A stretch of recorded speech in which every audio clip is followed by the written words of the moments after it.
तो hi guys, this is Gud Sahib and welcome back to my channel. I hope you all are doing very well. तो यार अभी मैं बैठा हूँ कैलगरी के डाउनटाउन में। यहाँ पे कोर नाम का बहुत ही बढ़िया सा मॉल है, लेकिन मेन बात ये है कि मेरी अभी फ़ोन पे बात हुई है मेरी अकाउंटेंट से। टोरंटो टैक्स बुटीक से मैं अपना टैक्स वगैरह फाइल करवा रहा हूँ। तो उनसे मैं पूछ रहा था कि 2024 खत्म होने वाला है, तो साल खत्म होने से पहले मेरे को क्या क्या काम कर लेने चाहिए। कोई अकाउंट ओपन कराना है या फिर कुछ भी करवाना है वो कर लेना चाहिए, ताकि जब अगले साल मैं 2024 के टैक्सेस वगैरह फाइल करूँगा तो मेरा जो रिफंड है वो थोड़ा सा इंक्रीज़ हो जाए, या फिर इन केस अगर कोई बिल वगैरह आना है टैक्स का तो थोड़ा सा कम हो जाए। तो उसने मेरे को काफ़ी सारी चीज़ें बताई हैं। मुझे लगा उनमें से 2-3 चीज़ें ऐसी हैं जो आप सबको करनी चाहिए, ताकि आपका भी थोड़ा सा रिफंड वगैरह इंक्रीज़ हो जाए। सबसे पहला और सबसे ज़रूरी काम जो आपको इस साल खत्म होने से पहले करवाना है, मतलब 31 दिसंबर 2024 या फिर उससे पहले करवा लेना है, वो अपना FHSA खुलवाना।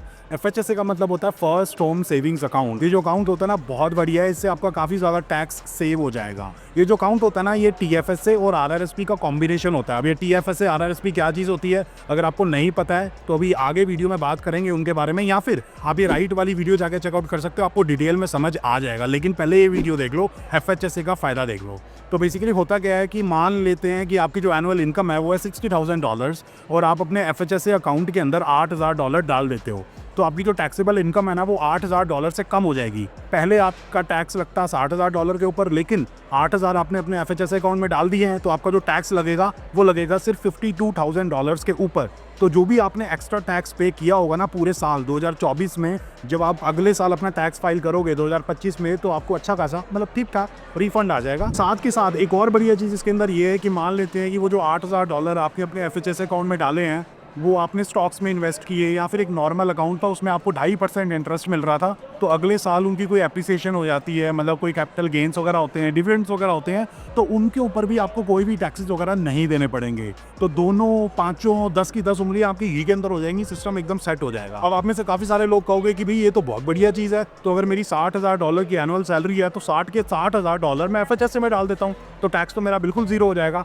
ऐसा नहीं होता है। जो FHSA की लिमिट होती है ना वो $8,000 पर ईयर होती है, उससे ज़्यादा आप अपने FHSA अकाउंट में नहीं डाल सकते हो, इसलिए मैं $8,000 का एग्जांपल लेके चल रहा था। अब आप फिर से कहोगे कि भी ये 31 दिसंबर का क्या सीन है, ऐसा क्यों बोल रहे हो। तो बेसिकली होता क्या है कि अगर आप 1 जनवरी को अपना FHSA अकाउंट खुलवाओगे तो आपके जो 1 साल की लिमिट होगी 2025 की वो होगी $8,000। 2024 की तो आप लिमिट खो चुके हो, लेकिन अगर आप 2024 में ही अपना FHSA अकाउंट खुलवा लेते हो 31 दिसंबर या फिर उससे पहले, तो 8,000 इस साल की लिमिट होगी, 8,000 अगले साल की लिमिट होगी, तो आपकी टोटल लिमिट हो जाएगी $16,000। और अभी भी अगर आपके पास पैसे नहीं है तो अगले साल अगर आप $16,000 अपने FHSA अकाउंट में डालोगे तो आपकी जो टैक्सेबल इनकम है वो $16,000 से कम हो जाएगी। तो ये साल ख़त्म होने से पहले अपना FHSA अकाउंट ज़रूर खुलवा लेना किसी बैंक में या फिर किसी ब्रोकरेज के पास। मेरा जो FHSA अकाउंट है वो है EQ बैंक के अंदर, उसका जो रेफरल लिंक है वो मैं डिस्क्रिप्शन में डाल दूंगा। तो क्या होगा, आपकी 20 की 20 उंगलियां घी के अंदर हो जाएंगी, 10 हाथों की 10 पैरों की। बाकी और चीज़ें बताने से पहले आप लोगों को एक चीज़ बताना चाहूँगा कि पिछले 4 सालों से मैं अपना जो टैक्स है ना कनाडा के अंदर वो टोरंटो टैक्स बुटीक वालों से फाइल करवा रहा हूँ।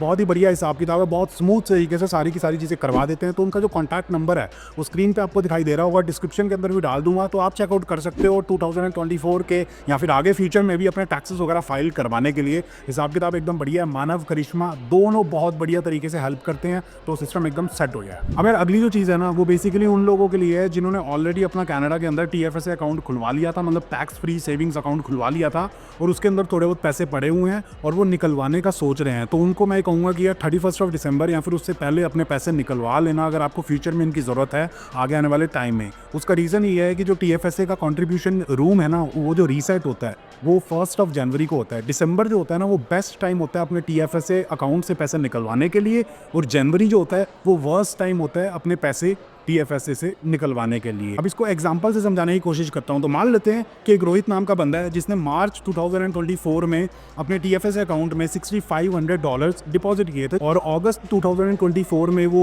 $6,500 अपने TFSA अकाउंट से निकलवा लेता है। तो इसका मतलब ये नहीं है कि वो कंट्रीब्यूशन रूम दोबारा से अवेलेबल हो गया और वो पैसे डाल सकता है। जो TFSA अकाउंट पर कंट्रीब्यूशन रूम है ना वो 1 जनवरी को हर साल अवेलेबल होता है, रीसेट होता है। तो अगस्त से लेकर दिसंबर 2024 तक वो TFSA अकाउंट में कुछ भी नहीं डाल सकता। तो जो रोहित है उसका जो अकाउंट है वो 1 जनवरी 2025 को रीसेट होगा। 2024 की लिमिट और $7,000 2025 की लिमिट वो 1 जनवरी को अवेलेबल होगी। अब मान लेते हैं कि जो रोहित है वो जनवरी 22 2025 को अपने TFSA अकाउंट से निकलवाता है, तो पूरे साल तक वो नहीं डाल सकेगा अपने TFSA अकाउंट में कोई भी पैसे, क्योंकि जो रूम है वो जनवरी 2026 में जाके रीसेट होगा।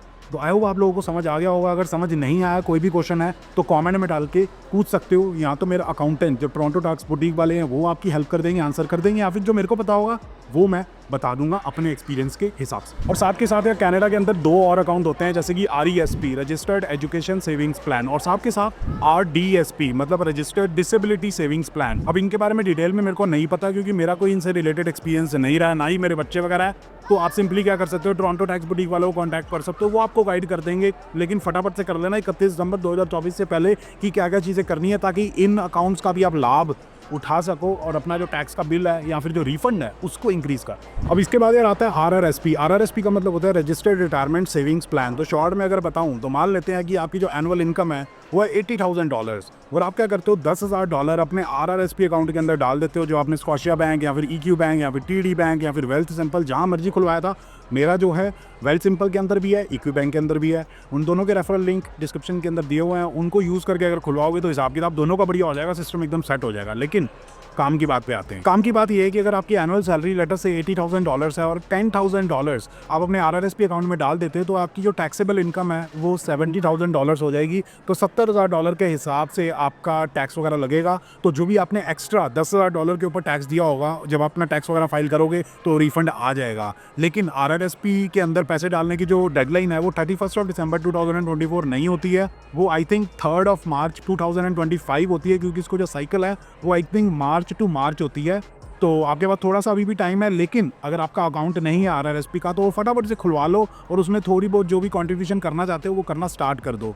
मेरा पर्सनल ओपिनियन ये कहता है कि जब तक आप अपना पहला घर कनाडा के अंदर नहीं खरीद लेते, जो इसका फर्स्ट होम बेनिफिट वाला जो सीन होता है, वो जब तक आप उसका लाभ नहीं उठा लेते तब तक RRSP अकाउंट बहुत बढ़िया होता है। लेकिन उसके बाद ज़्यादा फायदा नहीं होता, क्योंकि RRSP की एक डिसएडवांटेज ये है कि इसके अंदर जो भी आप पैसा डालते हो, जो भी कैपिटल गेन्स होते हैं, जो भी एप्रिसिएशन होती है, जो भी डिविडेंड्स वगैरह आते हैं, उसका आपको टैक्स देना पड़ेगा जब आप इसके अंदर से पैसे निकलवाओगे। और टेक्निकली इसके अंदर से आप पैसे तभी निकलवा सकते हो जब आप रिटायर हो जाओगे। आई थिंक 65 ईयर्स की एज होती है, जब आपकी कोई इनकम नहीं होगी तो आपका जो टैक्स है वो थोड़ा सा कम हो जाएगा, इनकम टैक्स। तो ये सीन है। तो अपने अकाउंटेंट से या फिर जो मेरा अकाउंटेंट है उनसे आप डिस्कस कर सकते हो कि क्या सीन है। लेकिन पैसे ज़रूर डाल लेना। अगर आपने पहला घर नहीं खरीदा है, अच्छे खासे आपके टैक्सेस वगैरह सेव हो जाएंगे RRSP को यूज़ करके। तो ये भी सिस्टम। और हाँ यार, 3 बहुत ही ज़रूरी चीज़ें आप लोगों को बताना चाहता हूँ। दे आर वेरी इंपॉर्टेंट, बिल्कुल भी स्किप मत करना। सबसे पहली चीज़ तो ये है कि अगर आप 2024 में कनाडा आए थे एज अ स्टूडेंट या फिर PR लेके या फिर जैसे भी वर्क परमिट वगैरह पे, और आपकी कोई इनकम नहीं थी, आपने कोई जॉब नहीं की, कोई कमाई नहीं हुई,